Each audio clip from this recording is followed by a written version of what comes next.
അസ്സലാമു അലൈക്കും. എൻ്റെ പുതിയ വീട്ടിലേക്ക് ഏവർക്കും സ്വാഗതം. അപ്പോൾ പൂവൻ കോഴി പിടക്കോഴിക്കുള്ള ഭക്ഷണം കഴിക്കാൻ സമ്മതിക്കുന്നില്ല. അങ്ങനെ ഞാനതിനെ പുറത്തേക്ക് ഇട്ടപ്പോൾ അതിൻ്റെ ഒരു കളി കണ്ടില്ലേ. ഫുഡ് വേറെ വെച്ചു കൊടുത്തു, ഇല്ലെങ്കിൽ ഐറ്റങ്ങൾ തീറ്റ ഒന്നും സമ്മതിക്കില്ല. മുട്ട ഇടുന്ന കോഴി ആയതുകൊണ്ട് മുട്ട ഇടാനും കഴിയുന്നില്ല. തീറ്റ ഉണ്ടെങ്കിലേ മുട്ട ഇടും. അങ്ങനെ അതിനെ പുറത്താക്കിയതാണ്.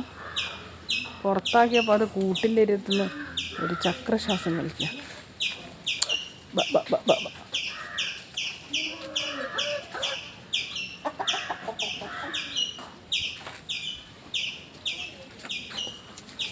മറ്റുള്ള